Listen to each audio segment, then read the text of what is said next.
کتاب اردو افسانہ عہد حاضر میں جلد دوم مرتب رابع و ربع افسانہ نگار خرم بخا تعلیم بیچلر ان کمپیوٹر سائنسز تصانیف خدا کا جنم افسانے 2017 افسانہ ساگر کتھا یہ سمندر کی جو لہریں ہیں نا، یہ بہت ساری کہانیاں سناتی ہیں، انسنی انکہی۔ ہر لہر کے پاس کوئی نہ کوئی کہانی ہوتی ہے جو زمانوں سے قرنوں سے اس کے پاس ہے۔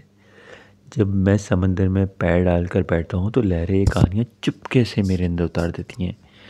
انسانیت کے روز اول کی کہانیاں، پہلی محبت کی، پہلے قتل کی کہانیاں، مجبوریوں کی تجارت کی کہانیاں، قابیل تاریخ انسانی کا پہلا قاتل کہتے ہیں۔ لفظ قاتل اسی سے نکلا ہے۔ تمام مذہب میں ملعون و متون ایک لہر نے کہانی شروع کرتے ہوئے کہا، لیکن اس کا دکھ کوئی نہ سمجھ سکا، اس کی تکلیف کو کوئی نہیں پہنچ سکا۔ اس سے تو اس کا خدا چھین گیا تھا۔ اسے لگا بھری پری کائنات میں جو اس کا سچ تھا وہ نہیں رہا۔ اس نے اپنے نقصان کے تیش میں آ کر اپنا بھائی مار دیا۔ جب خدا اس کا نہیں رہا تو بھائی کا کیا کرتا؟ ایک لہر الجھی سی بے چین سی نظر آئی۔ میں خود اس کی طرف متوجہ ہوا۔ وہ ضعیف سی آواز میں اپنی کہانی بیان کرنے لگی۔ میں سدھنا ہوں، سدھارتھ کا پتہ، وہ سدھارتھ جسے دنیا میں گوتم بدھ کے نام سے جانتی ہے۔ آہاں چلیں، آپ کو تو گھر میں ہی جنت مل گئی۔ میں نے خوشی ظاہر کی۔ شادی کے 20 برس بعد میرے گھر میں سدھارتھ نے جنم لیا۔ لہر میری بات سنی، انسنی کر کے بولی، بھگوان کی کرپا سے اس وقت پیدا ہوا جب میں نراش ہو چکا تھا۔ اس کی پیدائش کے 7 دن بعد ہی مایا، اس کی ماں کا دیہانت ہو گیا۔ میں ٹوٹ گیا، لیکن سدھارتھ کے لیے خود کو سنبھالا، اسے اپنے جگر کا ٹکڑا بنا کر رکھا، سنسار کی ہوا بھی نہیں لگنے دی۔ جب وہ 16ویں ورش پر پڑا تو اس کی شادی کر دی۔ لہر لمحے بھر کو کی جیسے یادوں کی ترتیب دے رہی ہو، پھر کہنے لگی، یشودھرا نے مانو راج محل کو ایک نئی زندگی دے دی۔ چوڑیوں کی جھنکار، پائل کی چھنک میں اس کی کھنکتی ہنسی سنائی دیتی تو دیواروں میں بھی جان پڑ جاتی۔ شادی کے 13 برس کے بعد سدھارتھ پتا بنا۔ میں ابھی پوتے کی خوشی بھی نہیں منا پایا تھا کہ سدھارتھ محل سے غائب ہو گیا۔ ایک لوتا بیٹا جس کو کبھی آنکھوں سے اجل نہیں ہونے دیا، جس کی ہر خواہش، ہر خوشی پوری کی، یکدم سے سب پیار مروت بھلا کر چلا گیا۔ میرے لیے تو جیسے دنیا ہی ختم ہو گئی۔ مگر میں مرد تھا، راجا تھا۔ مایا کی موت پر سدھارتھ کے لیے خود کو سنبھالا، اور سدھارتھ کے غائب ہونے پر پوتے راہل کے لیے پرنتوشور طرح ٹوٹ گئی۔ پر بھلا وہ دنیا کو کیا جواب دیتی؟ شادی کے 13 برس بعد بچہ ہونے پر مرد گھر کیوں چھوڑ گیا؟ اس نے گہنے اتار دیے، گیروے رنگ کا لباس پہن لیا، ایک وقت کا بھوجن کرتی اور ہستی تو جیسے اس سے روٹ گئی تھی۔ زمانے کی ہر خوشی کا دوا دارو خود پر بند کر لیا۔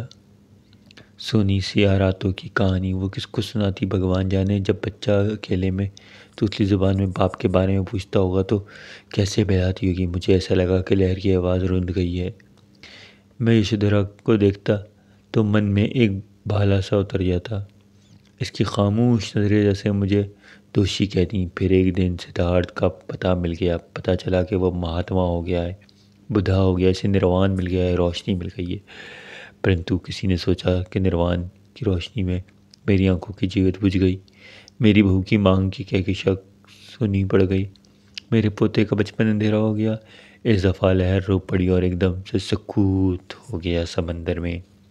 سمندر کا سکوت تو ویسے بھی بہت ہیبت ناک ہوتا ہے کچھ لہریں آہستگی سے آئیں اور اس لہر کو لے کر چلی گئیں۔ یکدم ایک لہر اچھل کر آئی، مجھے لگا جو بنی اسرائیل کی لہر ہے، بہکی بہکی من موجی سی، وہی تھی۔ اس کے پاس اس بندے کی کہانی تھی جس نے سب سے پہلے میں لوگوں کو کھانے سے انکار کیا۔ 10 سال کا تھا جب ہجرت کی، 40 سال کی سیرہ نور تھی۔ بچپن میں کے ذائقے کی زبان پر آتے تھے، چاہتا تھا کہ مرنے سے پہلے پیاز کو ککڑی چکھ لے۔ ویسے بھی خدائے لم یزل نے ہی تو ناشکراپن انسان کے اندر ڈالا، تو 40 سال ایک طرح کا خوان کھا کھا کر طبیعت اوب نہ جاتی؟ اتنی بندگی و تابعداری کسی اور قوم نے کب دکھائی؟ مجھے تو سوچ میں ڈال کر لہر اسی انداز میں واپس ہو لی۔ میں بروٹس ہوں، ایک لہر نے تحکمانہ انداز میں کہا۔ جولیس سیزر کا منہ بولا، بیٹا میں جانتا ہوں تاریخ میں احسان فراموشی اور دھوکہ دہی کے لیے تمہارا نام ایک ضرب المثل ہے، حقیقت کیا ہے یہ تو نہیں جانتے۔ لہر بولی، حقیقت کیا؟ تم ان لوگوں میں شامل تھے جنہوں نے سیزر کا قتل کیا، اس سے انکار ہے تمہیں؟ نہیں، سیزر یونان کا مطلقاً بادشاہ بننا چاہتا تھا، تمام تر اختیارات اپنی ذات میں جمع کر رہا تھا جو یونان کے لیے تباہ کن ہوتا۔ میں نے تو اپنا ملک، اپنا معاشرہ بچانا چاہا۔ آمریت کو تو تم لوگ بھی برا کہتے ہو، اور یہ بات بھی یاد رکھو، میں پہلا وار کرنے والوں میں نہیں بلکہ آخری وار کرنے والا آدمی تھا۔ جب میں نے دیکھا کہ سیزر زخموں سے تڑپ رہا ہے تو مجھے اس کی تکلیف برداشت نہیں ہوا، میں نے آخری وار کر کے اس کے جسم و جاں کو رشتہ منقطع کر دیا۔ تو میرا احسان تھا، میں جس پر تم کو احسان فراموشی کا نام دے رہے ہو۔ نہ جانے پانی میں کیا تھا کہ لہر جاتے جاتے میرا پیر بھی چھیل گئی۔ خلافت و ملوکیت، اسلام، سیاست، یہ 50 سالوں کی داستان ہے جب فرزندان توحید کی تلواریں فرزندان توحید کے گلے کاٹ رہی تھی۔ ایک لہر نے بڑی لہر بے باکی سے قصہ شروع کیا۔ بنو امیہ سیاست کا سہارا لے کر اپنا کھیل کھیل رہے تھے، جبکہ بنو قریظہ اسلام کا نام لے کر کسی کے ہاتھ کچھ نہیں آیا سوائے سربدہ لاشوں کے یا ادھڑی ہوئی خبروں کے۔ میں اس لہر سے پہلو تہی کرتے ہوئے دوسری طرف متوجہ ہوا کہ جان تو مجھے بھی عزیز ہے۔ ایک لہر نے مجھے اپنی جگہ سے ہٹانے کی پوری کوشش کی، بار بار پلٹ کر پوری شدت سے آتی۔ میں نے پوچھ لیا، کون ہو؟ حجاج بن یوسف، مسلمانوں کا محسن، جن کی وجہ سے مسلمان خانہ جنگی سے نکل کر دوبارہ ایک ہاتھ میں تلوار دوسرے میں قرآن پکڑ کر دنیا فتح کرنے کو نکل گئے۔ وہ حجاج بن یوسف جس نے ایک مسلمان لڑکی کی پکار پر لبیک کہا اور جس کی وجہ سے سندھ میں اسلام پھیلا۔ میں مسکرا کر بولا، حجاج رہو، حجازی بن کر کہانیاں کیوں بنا رہے ہو؟ اتنی دور کی پکار سن لی؟ جو ہزارہ بندے تم نے بلا وجہ قتل کیے، ان کی بیوی بیٹیوں کا پکار کیوں نہیں سنائی دی؟ صاف صاف کہو کون کہ ان لڑکیوں کی آہیں اس لیے تک نہیں پہنچیں کیونکہ وہ کسی تجارتی راستے پر نہیں بیٹھی تھی۔ اگر وہ بھی کسی ایسے تجارتی راہداری پر ہوتی تو دشمن کی عزت میں ہوتا تو لازماً تم ان کی بھی مدد کرتے۔ حجاج خود حجاج کو ظلم سے روکتا۔ لہر جاتے ہوئے ایک اور کوشش کی مگر مجھے نہ ہٹا سکی۔ میری کہانی سنو، ایک جبروت سے بھرپور لہر نے مجھے کہا، میرے پاس سلطان محمود غزنوی کی کہانی ہے، مجاہد اسلام کی کہانی جس نے سرزمین ہندوستان پر 17 حملے کیے۔ کیا یہ حملے اسلام کی محبت میں تھے یا کشور کشی کے لیے؟ میں نے اس کی بات کو کاٹتے ہوئے کہا، جن دنوں ہندوستان پر نظر کرم نہیں ہوتی تھی، پڑوس مسلم ریاستوں پر سلطان کی فوجیں حملہ آور ہوتی تھیں۔ اسلام سے زیادہ تو مال زر کی محبت نظر آ رہی ہے اس میں۔ تبھی تو سلطان نے معظم مرگ سے 3 دن پہلے اپنے خزانے کے بیچ بیٹھے ہوئے روتے نظر آئے، کہتے ہوئے کہ میں یہ خزانہ دنیا میں چھوڑ کر چلا جاؤں گا۔ ہاں، اگر تم مجاہد اسلام کے وجہ سے بادشاہ کہو تو اعتراض نہیں، لیکن سلطان اپنے ساتھ علماء کرام لے کر آئے جنہوں نے تبلیغ کے سے اسلام پھیلایا۔ لہر کی جبروتیت قائم رہی۔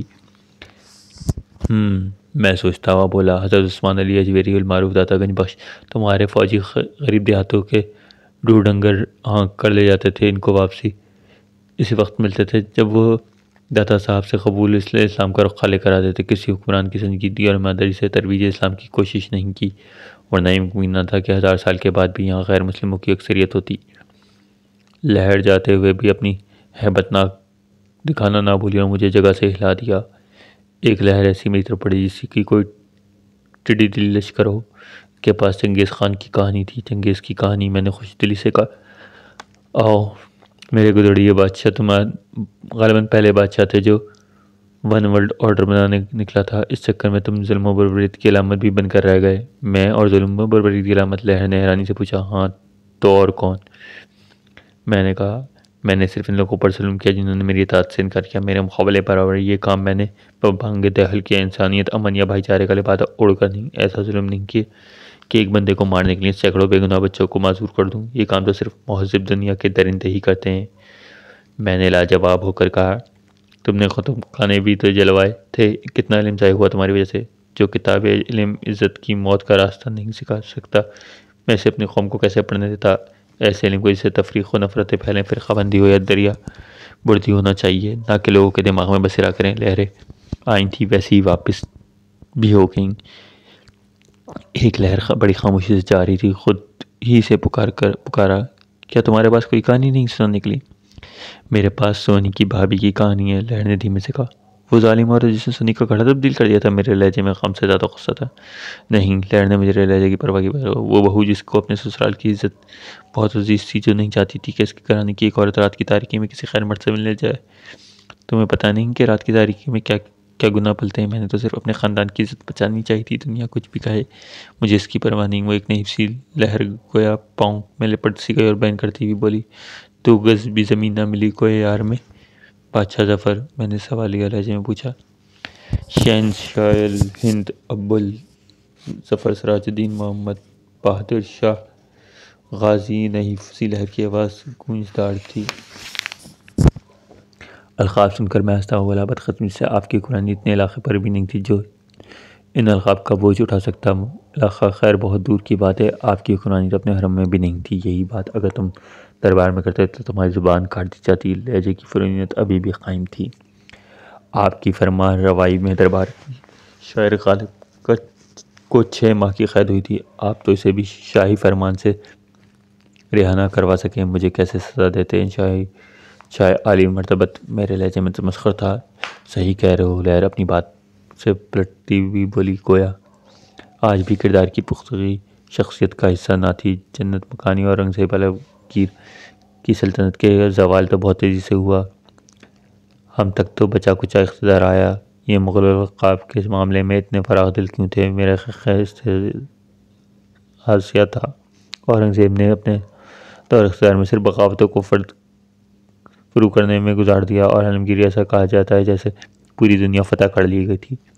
لہر کچھ کہے بغیر پلٹنے لگی تو میں نے کہا، میجر ہڈسن نے جب ایک خطہ لکھ کر بھیجا تھا، یاد ہے؟ ہاں، اس کا جواب بھی یاد ہونا چاہیے۔ کیسا منہ توڑ جواب دیا تھا؟ ہڈسن نے لکھا تھا، دم دے میں ہم نہیں، ہم خیر مانگو جان کی، اے ظفر ٹھنڈی ہوئی اب تیغ ہندوستان کی۔ ہم نے جو جواباً کہا، غازیوں میں بو رہے گی جب تلک ایمان کی، تخت لندن تک چلے گئے تیغ و ہندوستان کے۔ لہر کا لہجہ فخریہ تھا، مگر جان بنانے پر غازی نے بابر کی تلوار میجر ہڈسن کو پیش کر کے سرنڈر کر دیا۔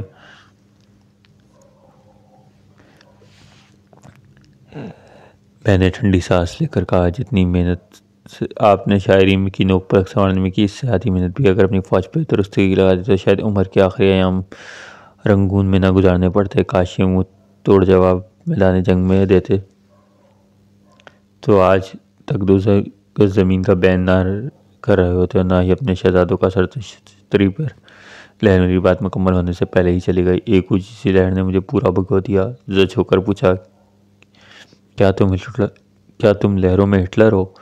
ہاں، میں وہی ہٹلر ہوں جسے تم ظالم کے نام سے جانتے ہو۔ میں احتیاط کے نعرے کی طرف بڑھا کہ ہولوکاسٹ کی ہولناکی کی پوری شدت سے میرے سامنے تھی۔ میں تمہیں ظالم کے نام سے نہیں بلکہ بزدل کے نام سے جانتا ہوں۔ خودکشی تو بزدل ہی کرتے ہیں۔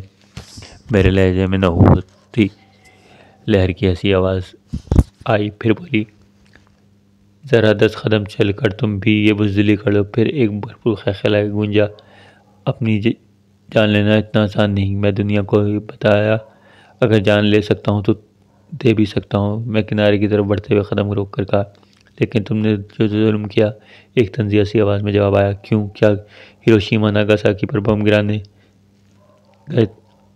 گرائے تھے؟ میں نے اتنے یہودی نہیں مارے تھے جتنے 2 ایٹم بموں میں معصوم شہریوں کو مار دیا گیا۔ ظالم میں بھی ہوں، بارے انسان تیرا انصاف۔ میرا مرثیہ یہ ہے کہ تاریخ کے دائرے میں غلط صرف میں کھڑا ہوں، اگر میں فاتح ہوتا تو تم لوگ آج مجھے نجات دہندہ اور اتحادیوں کو ظالم اور انسان دشمن قرار دیتے تھے۔ اتنا کہہ کر لہر تیزی سے پلٹی، مجھے اپنے نیچے سے ریت نکلتی محسوس ہوئی، ڈگمگا کر سنبھلا، مجھے گھبراہٹ ہونے لگی، مجھے لگا میرا ایمان متزلزل ہو رہا ہے، ایسا لگا جو کچھ پڑھا وہ جھوٹ تھا، جو سمجھا وہ سراب۔ ایک دم مجھے بہت ساری لہروں نے گھیر لیا، ہر کوئی اپنی کہانی سنانا چاہ رہی تھی۔ ایک شور سمجھ گیا، انقلاب زندہ باد لے کر آئیں گے، پاکستان بٹ کے رہے گا، ہندوستان تقسیم کے ہنگامے ذمہ دار ہندو ہیں نہیں مسلمان ہیں، اسرائیل غاضب ہے نہیں اسرائیل اپنے پرکھوں کی زمین حاصل کی، سرد جنگ، ویتنام، امریکی شکست، ہماری مسلح افواج بہادری سے ملکی سرحدوں کا دفاع کر رہی ہے، جنرل نیازی نے ہتھیار ڈال دیے، افغانستان میں روس کا قبضہ، جہاد زندہ باد، مجاہدین امریکہ کے دوست ہیں، سوویت یونین کا شراسہ بکھر گیا، طالبان کا افغانستان پر قبضہ، مجاہدین دہشت گرد ہیں، لہروں کا شور بڑھ گیا۔ 9/11 نے مسلمانوں نے کیا کیا؟ 9/11 مسلمانوں کے خلاف سازش ہے، اسامہ بن لادن دہشت گرد ہے، اسامہ مجاہد ہے، کل کے گوریلے آج کے بلا تخصص دہشت گرد، آتنکوادی، بدھسٹ کسی کو مارنا پاپ سمجھتے ہیں، یہ مسلمانوں کی آبادی ہے، آگ لگا دو، یہ شیعہ ہے، یہ سنی ہے، دیوبندی ہے، احمدی ہے، ہندو عیسائی، مار دو، کاٹ دو، جلا دو، تقسیم در تقسیم، ظلم در ظلم، گواہ، گولیاں، بم، آگ، لاشیں، نسل آدم، ظالم بھی مظلوم بھی۔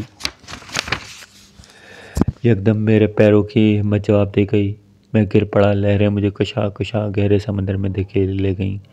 آنے والے کل میں کسی لہر کی صورت میں اپنی کہانی سناؤں گا، جو سچ ہوگی، کسی پروپیگنڈا یا ازم کی نہیں، صرف انسان کی کہانی، انسان جو ظالم بھی ہے، مظلوم بھی، انسان جو میں بھی ہوں، جو تم بھی۔ ختم شد۔